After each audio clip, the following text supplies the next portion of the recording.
السلام عليكم ورحمة الله تعالى وبركاته داوديال ميل وليبا joogtaan iyo qaab kasta oo noo dheehanaysaan halkan waa Halabuur Media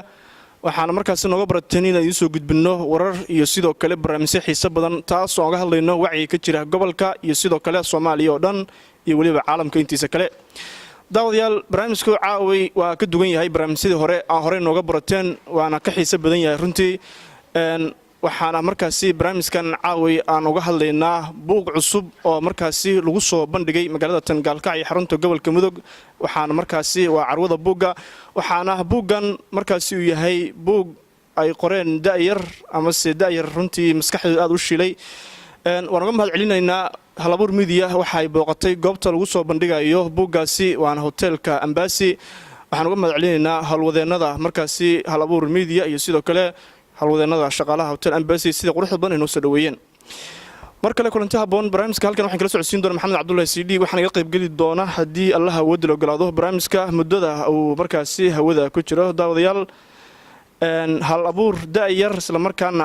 masriixiyada ay ka soo maaxatay buuggan halkan caaw lagu soo bandhigi doono waa Maxamed Durraan Colaad waxaanu ku magac dheer yahay wadani waxaan rabaa inaan soo dhaweeyo marka horeysa waanka soo dhaweeyo aad iyo aad waan dhowahay aad baan uga mahad celinayaa isheega wareysiga fiican ee quruxda iyo qaayaha iyo qadarinta leh ay ila yeesheen Halabuur Media aadaan ugu mahadsantihiin bulshada saa ugu adeegaysiin midda laba aan dhowahay aad baad u mahadsan tahay daawadayaal aniga daas ka baro magacayga waa Maxamed Cabdullaahi CD waad ku mahadsan tahay sida quruxda badan nooga ajiibtay inaan wareysigan kula yeelno caawi halkan wuxuu ku soo bandhigi doonaa ama se uu ku soo bandhigay Maxamed Durraan Colaad wadani buug ka hadlaya markaasi ama se intaan dhihinba buug ayuu soo bandhigay waxaan rabaa inuu markaasi daawadayaasha ka shaxbajiyo buuggan iyo wuxuu ku socdo iyo magaciisa soo dhaw mar kale aad weyn waa dhowahay buuggan horta magaciisa buug yaraan la bagac bahay waxa la yiraahdaa kor u qaadaha dalka ayaa la yiraahdaa waxaan aad u mahadsan tahay kor u qaadaha dalka waxaan rabaa dhowr su'aal inaan ka weydiiyo waqtiga ugu yar awgiis iyo sidoo kale xafladda oo daawadayaal xilligan socota chance yar ayaan ku helnay marka kor u qaadaha markaasi dalka Soomaaliya bal masriixiyada iyo qaabku ku bilowday iyo markaasi wixii loo ladan lahaa daa u sii guda gashay horta wuxuu ku bilowday buuggan horta wuxuu ugu dhashay sanadkii 2018 buuggan aniga kalma jeedin inaan macnaha lacag ku helo in aan waxyaabo kale ama dana kale ku fiisto laakiin waxaan buuggan waxaan ugu talagalay in aan gaarsiiyo bulshada Soomaaliyeed meel kasta ay joogto buuggan waa dhiirigelin iyo wuxuu isku jiraa baraarujin buuggan waxa ugu talagalay dhammaan ummadda Soomaaliyeed meel kasta ay joogaan dal iyo dabadba waxaanan filayaa inuu meel kasta ama gobol kasta ama degmo kasta oo Soomaaliya kamid ah uu gaari doono insha Allah biidnillaahi kariim waa buuggii ugu horeysay oo soo bandhigto miya marka sidee falcelinta heshay waa falcelinkan caynkee dadku maxay ku yiraahdeen maadaama adoo daayar buug dhameystiran soo bandhigtay isla markaan xafladiisa caawin joogno falcelinta dadweynaha buug horta marka aan bilaabay oo aan sheeg dhameeyay waxaan kala kulmay intaan waday dhalinyaro aan u sheegay waajidha oo aqyaarteyda aad bay ula yaabeen oo yiraahdeen waxaan waxa soconaya iyo wax socon doona midna maahan laakiin waxa la yiri waxaan wax kasta wax ku xiran yihiin dadaalkaaga markaan dhameeyay oo dadka ula tagay run ahaantii dadka ula tagay way rumaysan waayeen kabacdi marka buuggii tusay ilaa aan tuso kamaysa qancin hadeertaan marka soo bandhigay oo buuggii soo daabacay aad ay u farxeen aad ayuu u mahad celiyeen aad baa mahadsan tahay waan ku soo koobi doonaa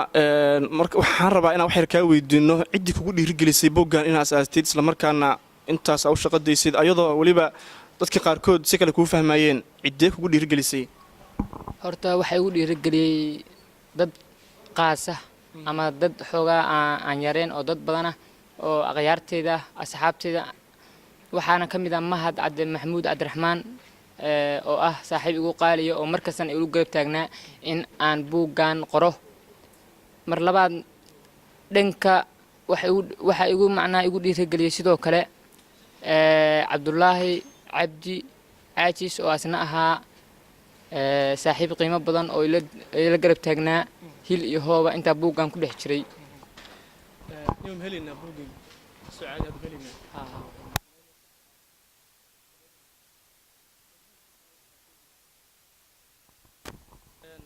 ma santahay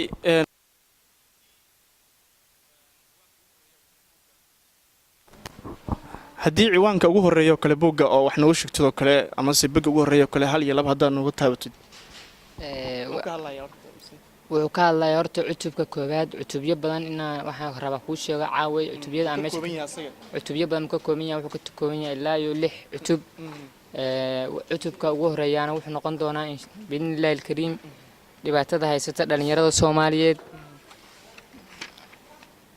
dhibaatada haysata dhalinyarada Soomaaliyeed dhibaatada haysata dhalinyarada Soomaaliyeed iyo cutubka labaadna wuxuu noqon doonaa xalkooda cutubka saddexaadna wuxuu noqon doonaa buuggan ku barbaarinta jiilka cusub wadaniyada sidee loogu barbaari karaa jiilka cusub wadaniyada sidaan ognahayba Soomaaliya waxa ka dhacay dagaal beeleed aad u xanuun badan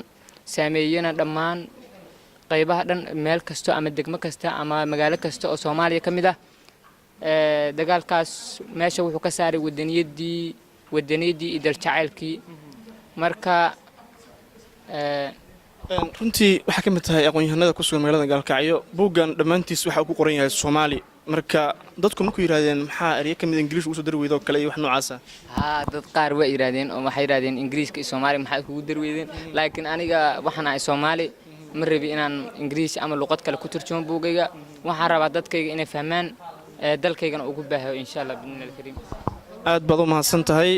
daawadayaal waqtiga ayaa nagu yar xafladii ayaa xilligan bilaabanaysa saad daawanaysaan hawlka uu soo buuxsamay waxaan rabaa su'aalaha ugu dambeeya ama se hal iyo laba inaan siiyo iyadoo waqtigu nagu kooban yahay hal abuurada markaan sidoo kale ah ama dadka daayarta ah maxaa ugu baaqi lahayd waxaan ugu baaqi lahaa in ay kor u qaadaan dalkooda u istaagaan waxqabadka dalkooda waxaanan leeyahay dhalinyaradii dalkayga ay in dardaarmay dulli iyo damaxuma iyo dalkeena idinka wadin daafacaada qaranka iyo danaheena shacabkan u xusul duubanayna